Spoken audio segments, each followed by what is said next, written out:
I had a heart attack when I was 40, so I'm like, you know what, being a postman's not for me. And that's when I went back to selling comics on eBay. You have to be fair. There is a karma to everything you do. I think the base is a comic store, but I've added the Z to make it mean more than just comic store. Just love what you do. Yeah. I don't, Every day, and then it's not work. Do you have a funny or tragic story that you can share to the viewers that you feel has taught you in life? Well, I had a heart attack when I was 40.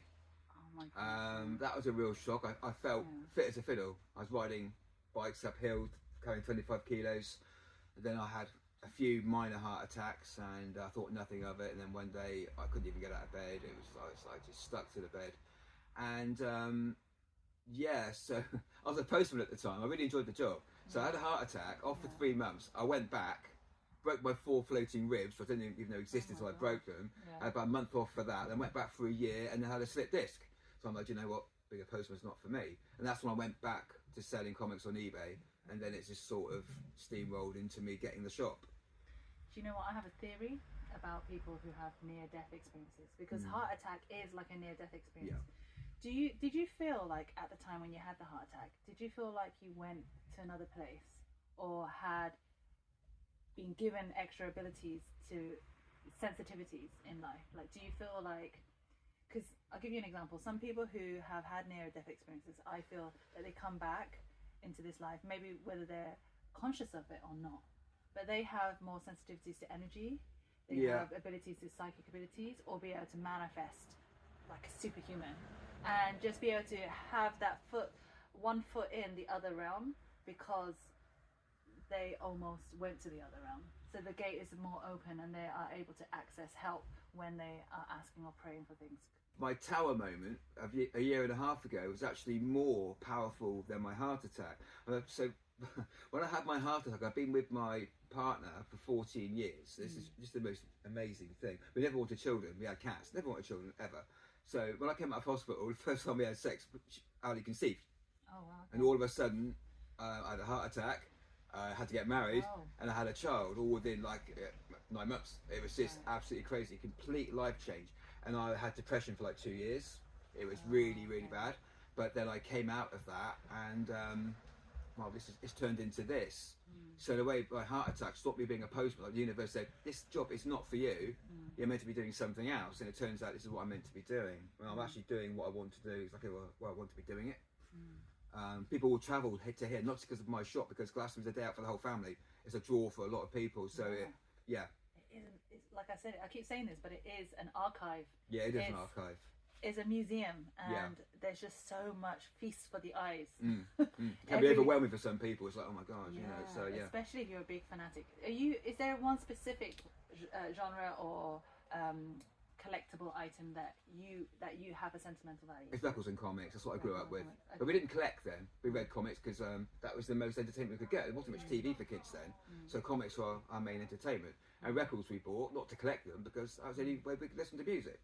But I do collect both of those things. I don't collect anymore because I do this all day as a job, so I don't do it in my free time anymore. But comics and records are what I do have the most passion for.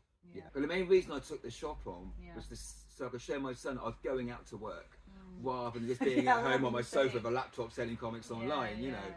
I mean, when I was younger, I had jobs like factory work. I was in a band. I played in bands, did fanzines, you know, put records out, tapes out, that kind of thing, from the age of 15 until 31. And I realised at 31 being in a band wasn't my thing. I had a mate, the last band just exploded. It was a horrible breakup. So I thought, you know what, I'm not doing this anymore. And that's when I started learning about the industry of comics, the history of it, and the rarity of them. That's how I started in 1998, of really learning the craft of buying and selling.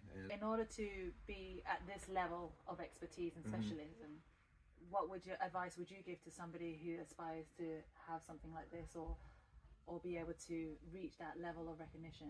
Listen to the people who collect what you don't know nothing about. If you listen to people's knowledge, that's how I've done. You just let them talk, and they do love talking about their hobbies and what they know. You just take it all in. That's the only way you can learn from other people. Reading books is one thing. I think knowledge from other people who collect is what you have to do. And also you have to be fair. There is a karma to everything you do. When you buy from people, there's a karma. If you don't play fair, it will rebound on you. I've always been fair. Good. Sometimes people, how much can you give me this? I'll say, blah. They're like, really? I'm like, yeah. I know I can make my mark up, so yeah, you have to give back. Yeah. That's a really important lesson, actually, because here in Glastonbury is a very spiritual place. Yeah. People understand karma. So Yeah. when you know you're dealing with spiritual customers, you know that everything's going to be more fair, because if you're not, then it comes back to you in other ways. There's a weight in everything you do. Yeah. That's why I like having spiritual customers in my place. Everything in Glastonbury and life here, if you embrace the spirituality side of it, they give you synchronicities. Yes. I felt meeting you was very synchronous. It's not a coincidence, is it? It's No, a synchronicity, absolutely. It's not a coincidence at all. No. And I was in the restaurant opposite this place, and I was about to leave, but my friend came to me in tears, and I had just literally read that passage in the book about the cosmos and how we're all interconnected. Yeah. And then I look across the road and I said, oh look, that shop is the cosmos. And what's interesting, you mentioned about the name of this shop was Comic. Yeah. And then you just added the Z in it. It was a lot of fun Cozmic. because, my ex-wife, she said, do not call the shop something Glastonbury funky. Because I was in the middle of an arcade. I had to make it obvious to anybody, tourists, what I did. So we called it Comic Store. We made it red and white because that's some of those powerful colours you can use. You think about big companies who use red and white. There's a lot of them. So we kept it simple, and it really works. So when I moved over here, I didn't want people to just think I was a comic store. I'm not. I wasn't over there. I was doing so many things. So what I actually did, I did a Facebook post about, I said, whoever thinks of the new name for the shop, we'll get £100 voucher, whatever it was. And it was amazing. So many people joined in with that. It was just crazy. And then I didn't use any of those because I just thought, well, Cozmic, I've got a bit of a history with the word Cozmic and the word Oz. It used to be an alternative magazine in the early 70s called Oz. And so I thought, what I can do is just put a Z and make it a Cosmic Store. That way I keep the logo, I keep the basis of a comic store, but I've added the Z to make it mean more than just comic store.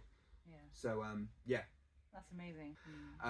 But when I opened up the shop, I started finding my crowd, the people who came to me. I sort of made my friends, my social circle was very small.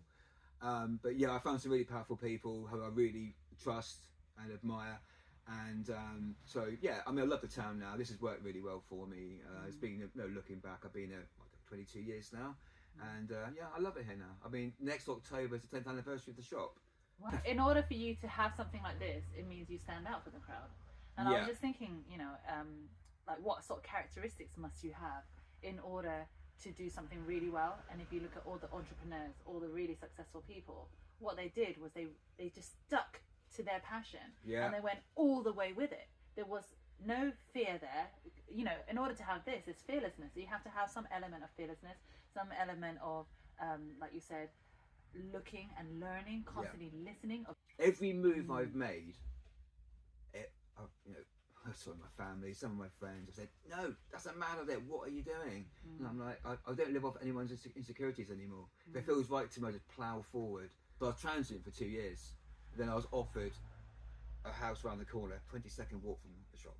Oh wow. And I was like, people say, no, you can't afford it, you can't do it. No, I'm going for it. And it was exactly what I needed. And when I moved to the new house I'm in, everyone said, are you mad, Paul? You can't afford it, it's not the right thing to do. But then my son came back to me, and it's perfect. It's perfect. It's all comes together. All come together. I think there's no limitations in life.